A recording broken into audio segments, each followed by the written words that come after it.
Depuis déjà maintenant presque 12 ou 13 ans, je travaille sur le rapport des adolescents, aux images et je travaille d'une façon dont plusieurs sociologues travaillent, c'est-à-dire à partir, d'entretiens, hein. C'est-à-dire ce qui m'intéresse, c'est ce que les ados disent de leur comportement. Qu'est-ce qui se cache, derrière, leurs différentes pratiques numériques, derrière le fait de produire ou de mettre en scène leur corps, de diffuser des photos, entre autres. Et évidemment, on a toujours des grandes surprises. Et je pense que c'est un des aspects que j'aimerais développer avec vous aujourd'hui, c'est de faire l'hypothèse qu'il y a toujours du sens derrière, des pratiques qui parfois nous paraissent un peu particulières, parfois un peu même étranges, bizarres, suspectes. Il y a quelques années, je pose la question suivante, dans un entretien à une jeune fille qui a, je crois, 16 ans à peu près, comme ça.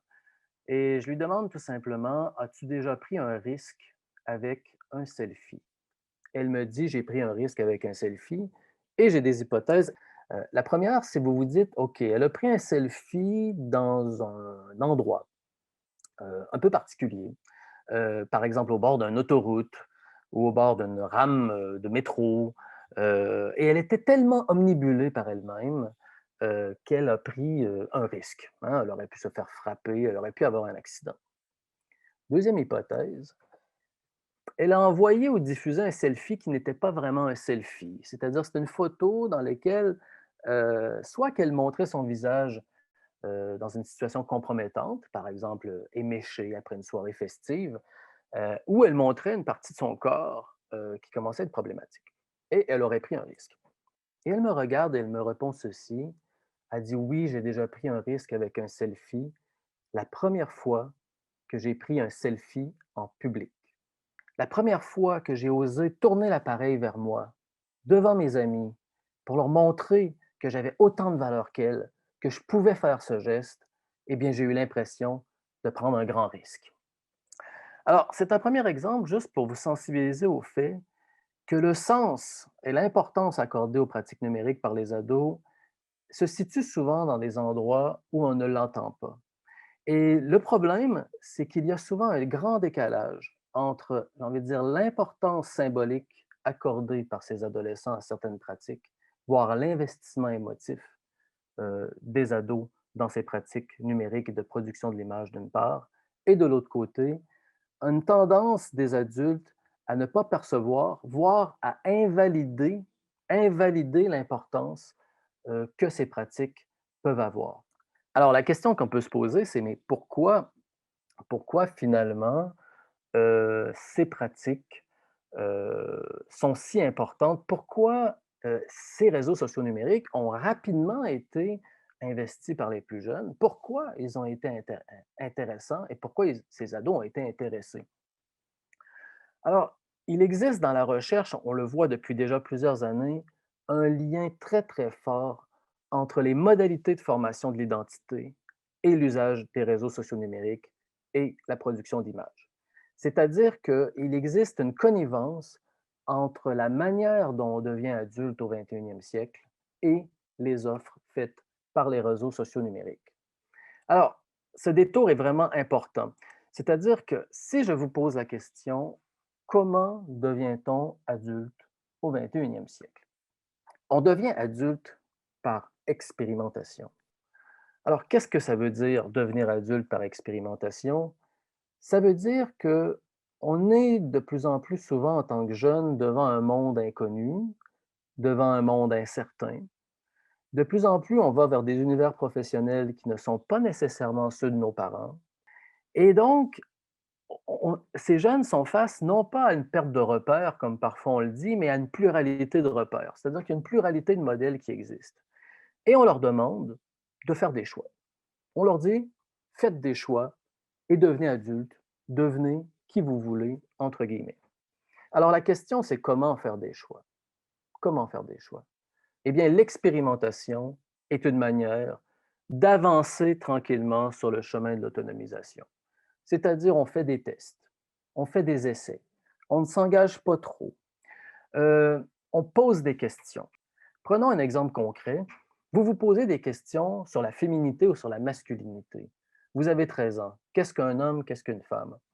Eh bien, vous pouvez tout simplement mettre en scène votre corps d'une certaine façon et de vous dire, ben voilà, peut-être que c'est ça être un garçon, peut-être que c'est ça être une fille. Et donc, qu'est-ce qui va se passer? C'est que pour avoir des réponses à la valeur donnée à vos expérimentations, vous allez le plus souvent solliciter le regard de l'autre. C'est-à-dire solliciter le regard de l'autre pour obtenir une validation ou une invalidation de ce que vous faites. Et comme par hasard, ce qu'on voit sur les réseaux sociaux numériques chez les plus jeunes, ce sont bien souvent des mises en scène qui sont en fait des mises en forme d'expérimentation dans le but de poser une question. Dis-moi si c'est ça être un homme ou une femme. Dis-moi si c'est ça avoir une vraie opinion politique. Dis-moi si c'est ça avoir des vrais amis, etc., etc., etc. Et la plus grande majorité des pratiques numériques des ados sont liées à cette idée d'expérimentation en quête d'un regard pour valider ou invalider. Or, une fois de plus, les réseaux sociaux numériques offrent quoi? Eh bien, ils offrent une pluralité de regards différents qui peuvent venir valider ces propositions. On peut sortir du cadre restreint des espaces physiques pour pouvoir aller chercher un regard qui viendra valider et donc répondre à cette possibilité d'être, entre guillemets, qui on veut. Alors, je vous pose la question, si on suit cette idée d'expérimentation, on comprend tout de suite que la validation par un regard extérieur, c'est une façon de se rassurer. C'est une façon de gagner en confiance en soi-même. Alors, je vous pose la question, si vous avez 14 ans et que vous vous posez des questions existentielles et que vous êtes dans la société de l'expérimentation et que vous cherchez une validation ou une invalidation, bref, un regard extérieur, allez-vous attendre des mois avant de recevoir un retour? Allez-vous attendre des années avant d'avoir une réponse? Non, vous chercherez probablement à obtenir des retours le plus vite possible puisque vous êtes dans l'incertitude. Et donc, c'est important de le dire parce que on dit souvent que les réseaux sociaux numériques créent de l'instantanéité, mais en fait, on se rend compte que dans les modalités de construction de l'identité des jeunes, il existe déjà cette nécessité de l'instantanéité, cette urgence de recevoir un regard extérieur. Alors, ça, c'est important de s'en souvenir parce que cet arrière-plan sur la formation d'identité explique beaucoup de comportements adolescents que vous percevez autour de vous. La nécessité de rester connecté, la mise en scène du corps, la volonté de s'extirper des espaces physiques pour trouver des regards extérieurs car rassurants dans des moments d'incertitude. Alors, ça complexifie beaucoup j'ai envie de dire, notre capacité d'intervenir et de comprendre parce que il est très difficile, face à une image numérique produite par un adolescent ou une adolescente, de comprendre le sens de cette image, car on ne connaît pas nécessairement le destinataire. Et c'est vrai qu'en fonction du regard qui sera recherché par ces jeunes, eh bien, le sens des images vont se transformer. Et ça complique les choses. Une des particularités de l'image numérique, c'est bien sûr sa décontextualisation. Alors, comment recontextualiser l'image de ces ados et de ces adolescentes? Eh bien, il y a différentes pistes qu'on peut emprunter. La première chose qu'on peut se poser comme question, c'est à qui est destinée cette photo. Euh, on a vu dans les enquêtes au fil du temps qu'il y avait quatre différents regards qui pouvaient être interpellés, quatre différents regards qui pouvaient interpeller par ces ados lorsqu'ils vont utiliser les réseaux sociaux numériques. Le premier regard, c'est son propre regard. C'est-à-dire, ce sont des photos destinées qu'à eux seuls. Ce sont des photos qui ne seront jamais diffusées. La première chose, c'est des photos qui servent de repère pour faire le deuil d'une émotion forte. Alors, je m'explique.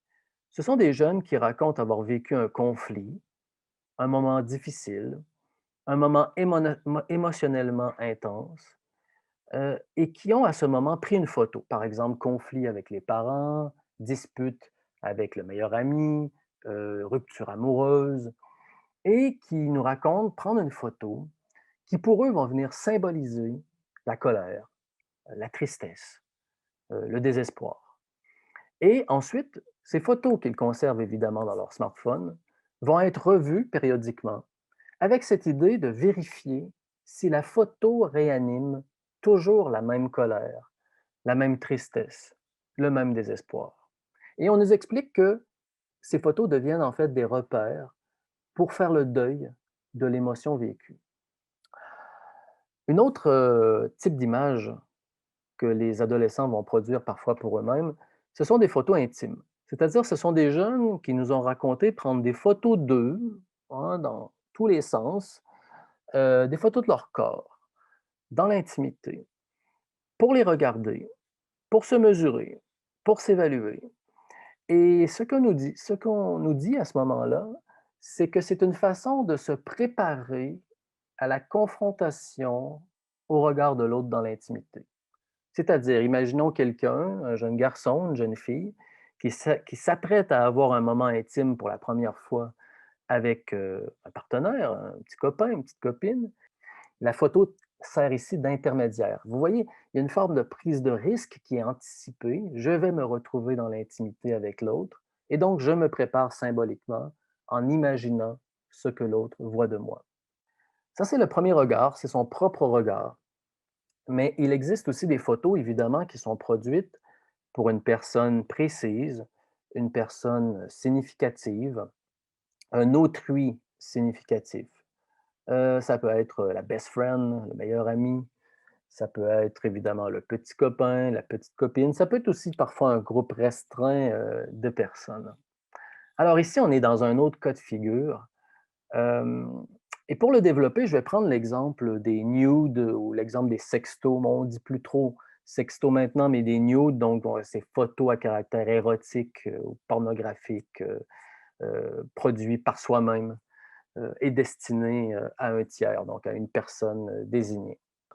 Lorsqu'on fait ce genre de choses, lorsqu'on partage et qu'on laisse des traces de nos pensées, de nos idées et parfois de notre colère, avec des proches, on part du principe suivant. On part du principe, tout simplement, que l'on fait confiance, que l'on fait confiance aux personnes à qui on va envoyer, ce contenu. Alors évidemment, ça n'est pas différent, chez les adolescents et les adolescentes et lorsqu'on prend l'exemple des sextos ou des nudes, on est encore dans ce registre de la confiance. Il faut dire une chose, si on regarde les enquêtes quantitatives, qui parfois touchent les 40-45 de jeunes déclarant avoir envoyé au moins un sexto ou un nude dans leur vie, on se rend compte que finalement, quantitativement, très peu d'entre eux vont être révélés au grand jour. Évidemment, cela n'enlève à rien au drame que ça crée, à la gravité des cas qui restent, somme toute, exceptionnels au regard quantitatif.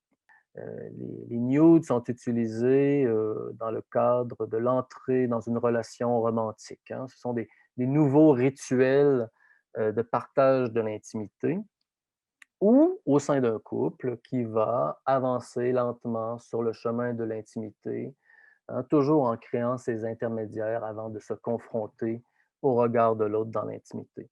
Ça, c'est la norme, j'ai envie de dire. Hum, Évidemment, ce qui se passe ici, c'est parce que ces jeunes ont confiance. Ils ont confiance et donc ils peuvent se permettre de partager, du contenu entre guillemets, «sensible». Parce que si vous envoyez du contenu sensible à quelqu'un et que cette personne peut le diffuser en un claquement de doigts, eh bien, si cette personne ne le diffuse pas, elle vient finalement vous prouver à chaque seconde qui passe le fait que vous pouviez avoir confiance en cette personne. Et donc, il y a un effet qu'on dit performatif, c'est-à-dire que c'est en se mettant délibérément en danger, c'est en prenant le risque, en se mettant en gage, hein, au premier sens du terme, se mettre en otage, qu'on peut se donner le sentiment d'avoir eu raison de faire confiance. Et c'est là la problématique. Alors, la question qui se pose, c'est pourquoi des jeunes vont être dans ce cas de figure? La plupart des jeunes vont être dans le premier cas de figure, je fais confiance, donc je partage, mais certains vont être dans le cas de figure, je partage pour avoir confiance. Alors, il faut savoir une chose, et ceux qui connaissent bien l'adolescence le savent, c'est qu'il y a une norme qui existe aujourd'hui dans le devenir adulte. Cette norme, c'est le fait d'avoir de montrer très rapidement, lorsqu'on a 11, 12, 13 ans, de montrer qu'on a des relations significatives. C'est-à-dire de montrer qu'on sait faire la part des choses entre les camarades et les vrais amis. Et c'est pour ça qu'il y a un lien très, très fort entre formation d'identité et mise en danger. Le deuxième regard, c'est donc le regard d'un autre significatif, la relation d'exception. Le troisième regard, c'est ce que la sociologue Dana Boyd, américaine, a nommé depuis déjà plusieurs années l'audience imaginée.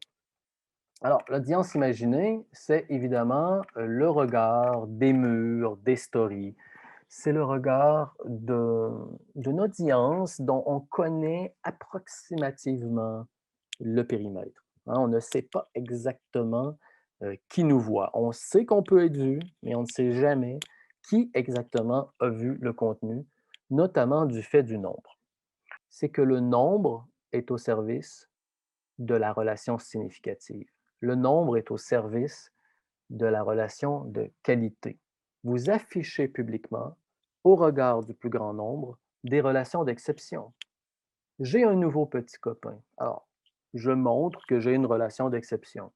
Mais en plus, la meilleure amie en dessous signifie publiquement qu'il existe une connivence, qu'il existe une vie privée, une intimité qui va être cachée aux yeux des autres. On expose qu'il existe une intimité partagée.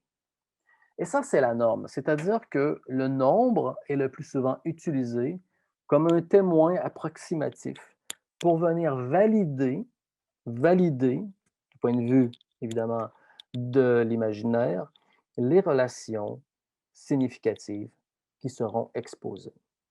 Alors, lorsque des jeunes sortent de cette norme, eh bien, ils sont en train de montrer qu'ils cherchent à réparer quelque chose. Lorsqu'on cherche le nombre pour le nombre, eh bien, on est dans un autre registre qui ne renvoie pas à celui de la norme qu'on voit chez les adolescents. Le quatrième regard, c'est bien sûr celui des, ce qu'on pourrait appeler des inconnus, mais bien entendu, ce mot, on le sait, est sujet à précaution parce que euh, on peut avoir le sentiment de connaître quelqu'un qu'on n'a jamais vu euh, en face à face. Donc, généralement, dans les enquêtes, on va demander aux jeunes de nous parler de ces jeunes euh, jamais rencontrés dans les espaces physiques ou jamais rencontrés physiquement. Et on était autour de 7-8 des jeunes qui nous avaient dit avoir une relation avec quelqu'un jamais rencontré physiquement. Il y avait principalement deux raisons. La première, c'était d'obtenir des réponses qu'ils n'obtenaient pas par ailleurs. C'est-à-dire, je vais vers des inconnus pour pouvoir parler de sujets que je n'arrive pas à discuter avec des personnes dans mon entourage immédiat. Et l'autre raison, c'était simplement pour prendre des risques, c'est-à-dire par curiosité, en sachant qu'il y a peut-être un petit danger et pour se donner une petite frousse. Et donc là, on est dans une logique de prise de risque. Alors, ces réponses sont intéressantes parce qu'elles nous rappellent que même si pour l'analyse, j'ai divisé les quatre regards, son propre regard, le regard d'un autrice significatif, l'audience imaginée, les personnes jamais rencontrées en face à face, eh bien, on se rend compte qu'il existe un lien très fort entre ces quatre regards, et j'ai même envie de dire un lien très fort entre ces quatre regards et tous les regards disponibles ou non disponibles dans les espaces physiques. Autrement dit, lorsqu'un adolescent ou une adolescente va chercher quelque chose vers un regard en particulier, eh bien, on peut se poser la question si ce n'est pas parce qu'il n'a pas trouvé l'effet escompté auprès de d'autres regards. Et c'est pour ça que les réseaux sociaux numériques sont en compétition, en quelque part, avec les regards disponibles dans les espaces physiques. Donc, vous avez compris, ça pose la question de notre capacité en tant qu'adultes à être des interlocuteurs potentiels pour discuter avec ces adolescents et ces adolescentes de ce qu'ils trouvent dans ces pratiques numériques. Et parfois, on invalide avant même que les adolescents ils puissent exprimer ce qu'ils ont trouvé du point de vue symbolique. Donc, refaire l'hypothèse du sens. Ça ne veut pas dire d'aimer ces pratiques, ça ne veut pas dire de les idolâtrer, ça veut simplement dire de se poser la question, est-ce qu'il n'y a pas quelque chose à entendre qui est lié avec la formation de l'identité des ados? Et c'est le deuxième point, c'est que le lien entre formation de l'identité et pratique numérique est très fort, en particulier chez les plus jeunes. Et donc, il faut réussir à poser la question au-delà des pratiques numériques. Qu'est-ce que cela vient dire de l'adolescence et non du numérique? C'est-à-dire, est-ce que ça vient me dire quelque chose de ce qu'elle vit, de ce qu'il vit? Est-ce que ça vient me dire de quelque chose de son rapport au corps, des questionnements qui font partie de l'adolescence sur le genre, sur le rapport à l'autre, sur l'avenir professionnel, etc. Et le troisième point, vous l'aurez compris, c'est qu'aujourd'hui, dans un monde où les familles sont connectées, on peut interroger la place des parents dans la formation d'une culture numérique, cette fois-ci non pas des ados, mais d'une culture numérique familiale.